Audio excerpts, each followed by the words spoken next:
ang reporting title. So dito naman sa presidentialism ay nagkakaroon ng separation ng executive and legislative functions kung saan dito ay yung magkahiwalay yung kanilang tungkulin at hindi sila pwedeng magkasama. And then dito nag-serve president as the head of state and the head of government, like the example, like Bill Person. Then dito naman sa parliamentarism, kung kanina sa presidentialism, magkasama ang executive at legislative, dito naman sa parliamentarism, magkahiwalay or ay magkasama ang executive and legislative branches, saan ang executive is directly nakalink sa legislature or katulong ni executive si legislative. Sa hybrid system naman, dito naman yung pinagsamang katangian ng dalawang katangian ng isang bansa. Saan nakikita din yung sa isang bansa nakikita din yung presidentialism doon. And increasingly common to modern governments. Sino gusto pumasok?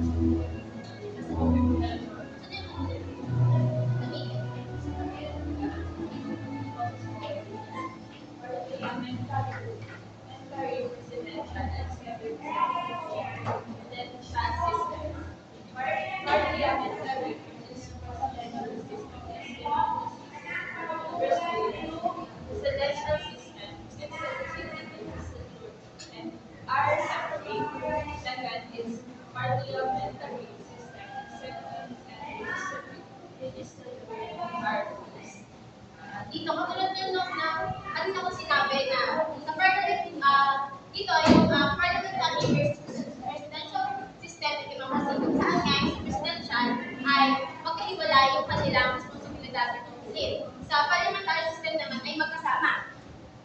Dito, yung mga prime minister at yung sa executive branch ay isa siyang membro ng isang legislative or isang parliament. Next naman, ito, sa semi-presidential system. Semi-presidential system provides element of both system and Russia. Semi-presidential system important in democratic versus legislative branches matter more in democratic in authoritarian state. Russia system enhanced. Dito lang sa semi-presidential system, ay ito yung isang pamahalaan na taglay ng parehong katangian na kung saan nakikita yung presidential and parliamentary. So sa gitang system, yung president ay gumaganap bilang isang pinuno ng estado or yung prime minister at na siyang pinuno ng gobyerno. At ang kapangyarihan ng presidente at ng prime minister ay maaaring magkaiba ng antas at maaaring magtaglay ng pagkasama ng tungkulin sa mga sitwasyon ng magkaibang bansa. An example dyan ay yung sa Russia. So yung sa kanila yung Russia kung saan ang presidente ay may kapangyarihan doon sa malawak na estado, habang ang prime minister naman ay yung may pangunahin sa mga responsible sa mga pang-araw-araw na operasyon ng isang gobyerno. So sa kabila ng pagkakaroon ng ganitong system ay ang kapangyarihan pa din, or mas malakas pa din yung kapangyarihan ng isang presidente kaysa dun sa prime minister. At dito naman sa parliamentary system. Parliamentary system. A parliamentary system is a conventional approach to the matters, particularly in the European nation. The head of the government and the political system, chief executive, is usually called the prime minister. But the position may also be referred to as premier, as in the case of China, or chancellor in Germany. The parliamentary system, there is a strong connection between the chief executive and the legislature, a fusion of the branches of government that's absent in presidential systems. So dito naman sa parliamentary system, ang prime minister yung may pinakamataas na pinuno ng isang government. Siya yung nag-organize ng mga policies na tapatakbo sa mga pamahalaan. So, ang prime minister ay hindi direktang hinahalal ng mga kanyang kasakupan, hindi katulad dun sa presidential system kung saan yung mga bumoboto or yung mga mayan, sila yung pumipili kung sino yung naging presidente. Dito sa parliamentary system ay sila pinipili mula doon sa miyembro ng parlamento na nagmumula sa may malaking suporta ng legislature. At sa parliamentary system, ang executive sa di ba sabi ko, ang parliamentary system ay magkasama ang executive at yung legislature ay so direktang nakasalalay or direktang nakasuporta yung Prime Minister para manatili ito sa kapangyarihan. So yung partido na may pinakamalalaking upuan kasi natin sila pinupupa yung Prime Minister sa upuan. Kung sino yung pinakamalalaking upuan doon sa parliamentary na yun, siya yung nagiging Prime Minister.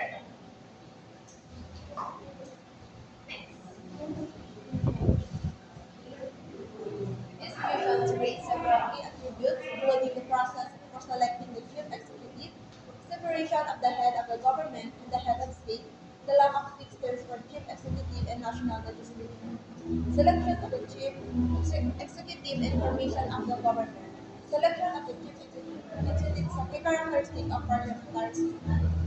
So dito sa parliamentary system, kung paano ka pumipili na magiging chief executive or prime minister. So yung, kaya nga nasabi ko kanina, yung pagpili ng chief executive ay napipili doon sa, ay hindi direktang inihahalal ng isang member ng isang grupo. So, kundi siya ay pinipili doon sa mga miyembro ng parliamentary, karaniwan dito yung may mga pinakamaraming upuan or mula sa isang coalition ng partido. So, ang pagkatalaga ng Prime Minister dito ay isa siyang direct na nag-usual structure ng legislature na hindi simula sa proseso ng presidential system. Halimbawa, sa United States, ang presidente nila ay hindi inihahalal ng direkta ng kanilang mga mamayan, kundi pinipili doon sa parliamentary kung sino yung pinakamaraming upuan doon sa parliament. So, na yun, siya yung napipili na Prime Minister.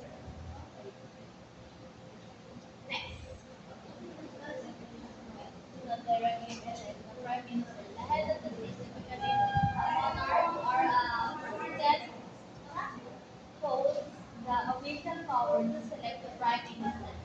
The head of state selection of the Prime Minister is usually a formality based on the parliamentary election process.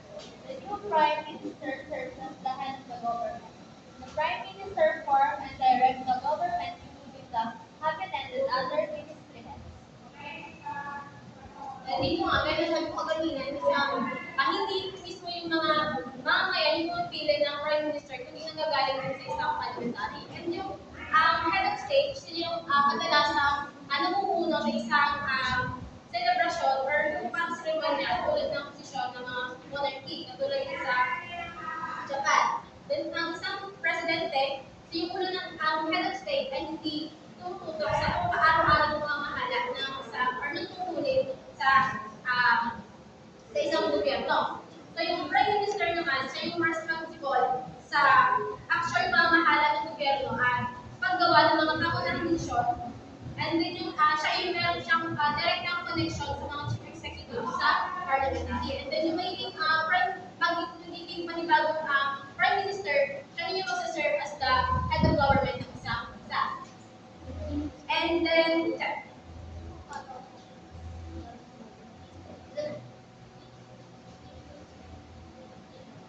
Prime Minister oversees the actual official and coordinates efforts to formulate new policies.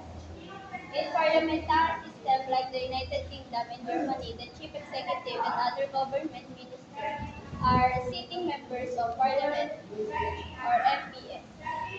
This arrangement aligns with the principles of parliamentary democracy, but contrasts with the separation of powers seen in systems like that of the United States. so dito naman, yung Prime Minister, siya yung may responsibilidad na tumutok or mag-monitor doon sa mga policies na sinagawa ng isang gobyerno. Kasama dito yung ano ba yung mga hakbang na gagawin ng isang gobyerno. At dito din ay ang mga punong Prime Minister din yung nag-i-initiate ng mga bagong policy at nagtutulungan kasama pa yung ibang miyembro ng isang parliamentary upang ipasa yung sinagawa nilang isang batas. At isang parliamentary system, katulad ng sa United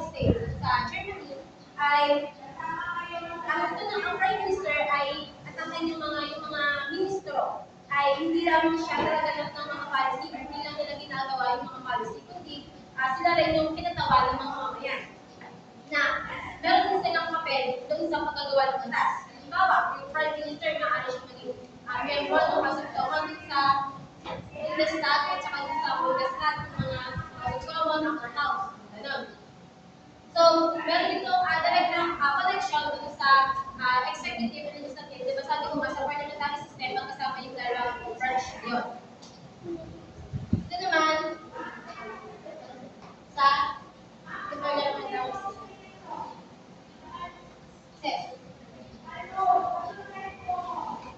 Parliamentary systems, when a political party wins a majority of seats in parliament, its leader typically becomes the prime minister.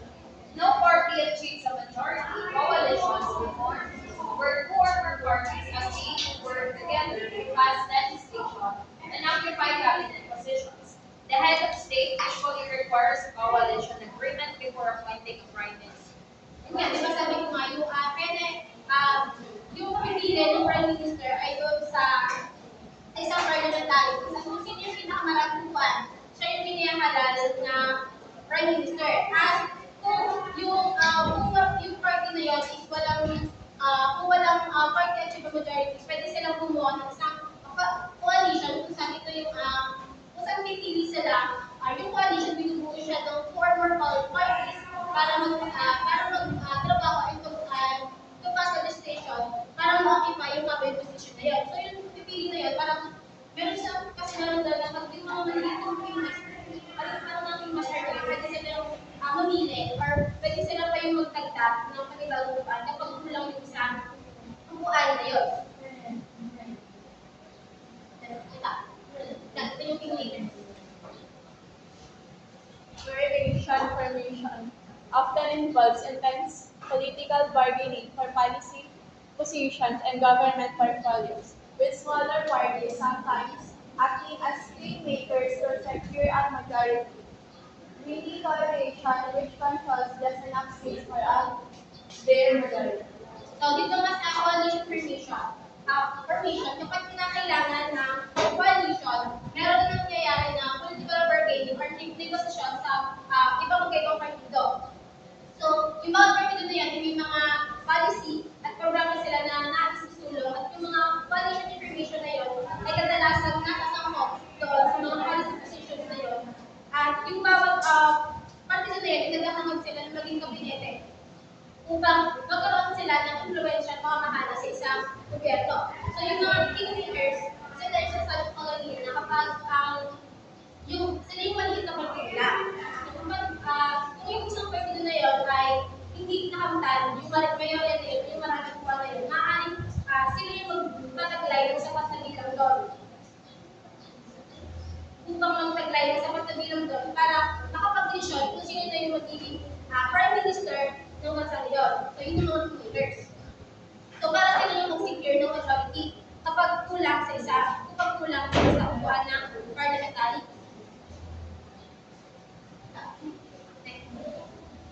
Grand coalitions involving the largest parties are rare due to the ideological conflicts. Minority government may be formed, lacking a majority, which can lead to instability, as each vote requires a specific coalition. So dito naman sa grand coalition ay bihira dahil kadalasan may mga ideological na parties na nagkakaroon ng conflict dahil sa pagkakaiba-iba ng ideology ng bansa na yun. And halimbawa, merong malaking magkakaiba sa kanilang mga pananaw ng Pilipino tungkol sa ekonomiya, sa mga kalikasan ng mga pangunahing issue. Pero mahirap po lang nagkakaroon para nagkakasatuan yung mga opinion ng parties na yun. And then yung minority government naman, sila naman ay kung yung government na yun, yung prime minister na yun ay wala siyang mayorya or wala siyang upuan sa parliamentary na yun, wala siyang, maaaring wala siyang sapat na bilang sa boto doon sa coalition na yun. So dahil dito, hindi minority government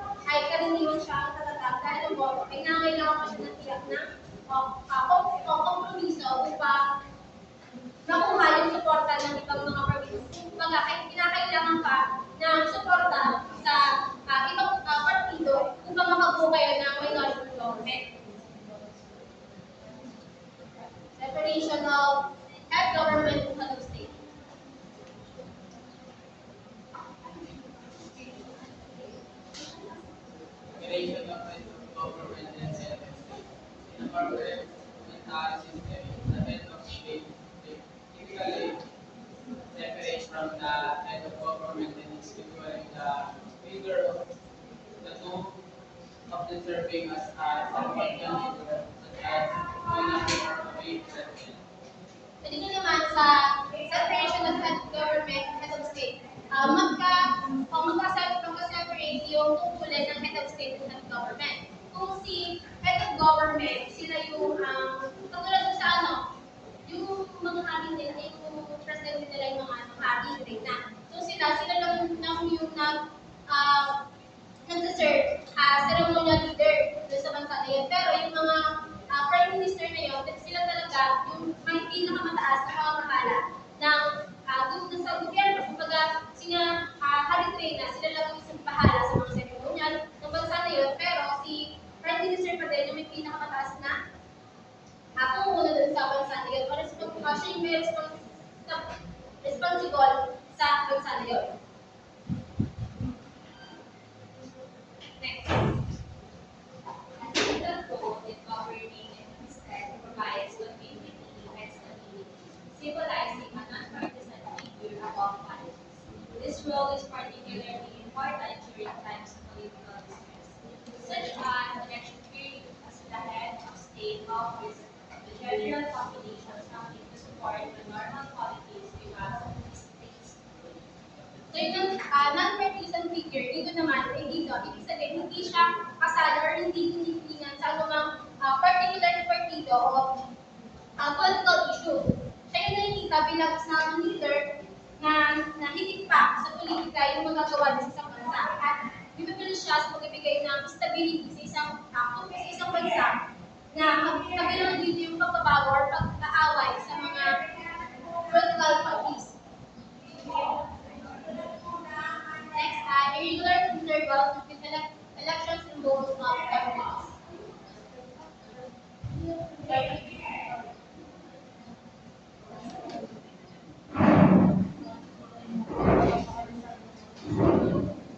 Regular intervals between elections votes of 1 p.m.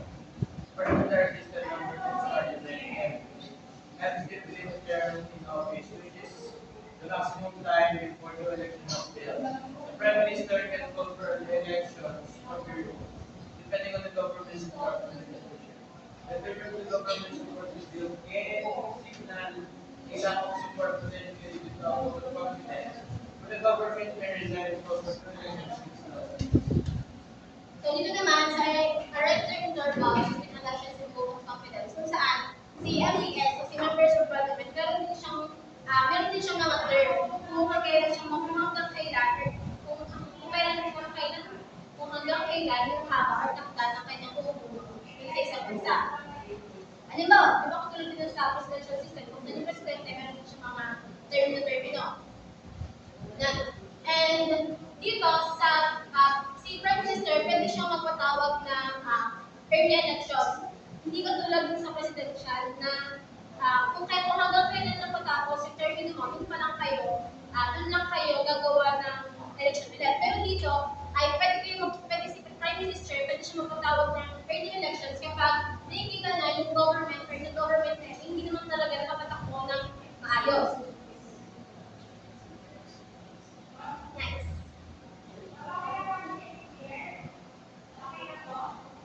Failed votes of confidence are successful votes of no confidence that favored the election are relatively rare. Prime ministers can also call for early elections to capitalize on their party's popularity or resentment in parliamentary, although this is riskier for those aiming coalition governments. The dynamics of coalition politics means that prime ministers are often cautious about calling early elections as they may not be able to form a voting coalition afterward if their party does not perform well. So, yung isang dahilan kung bakit napatawag si Prime Minister na early elections ay upang mag-reset ng mga parliamentary clock.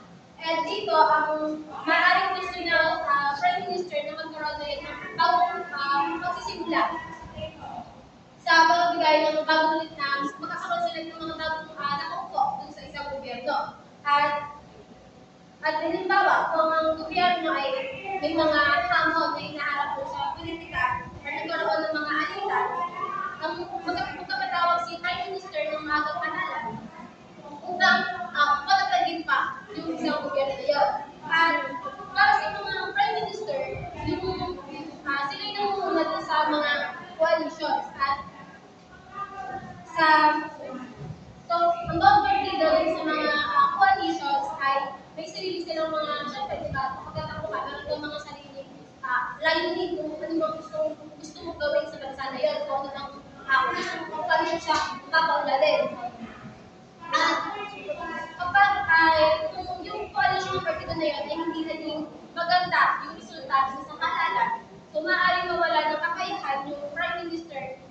uulit ng panibagong coalition pagkatapos ng halalan.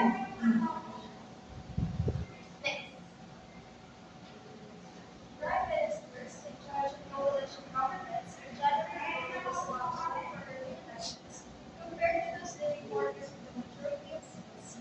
As the reason gaining for example with English that they often outweigh the national elections, the prime minister is not confident in the elections will secure a majority for their party. They may hesitate to act, especially since other coalition parties might perform poorly in the elections or choose to defect due to dissatisfaction with the early election outcome. So dito nga, di ba si Prime Minister, siya yung in charge sa pagpapatawag ng coalitions. And siya rin, kailangan kung si Prime Minister ay magpapatawag or magpapasagawa ng early elections, dapat maging maingat siya kasi maaari magdulot siya ng conflict dun sa mga parties na yun. At syempre, kapag tumawag si Prime Minister ng early elections, syempre, merong ibig sabihin, merong panganib or may hindi magandang nangyayari sa bansa na yun. So, kung yung kasapi ng coalitions na yun ay natalo or hindi nakakuha ng maraming upuan sa parliamentary, so maaari nagkulang ng, maaari siya nagkulang ng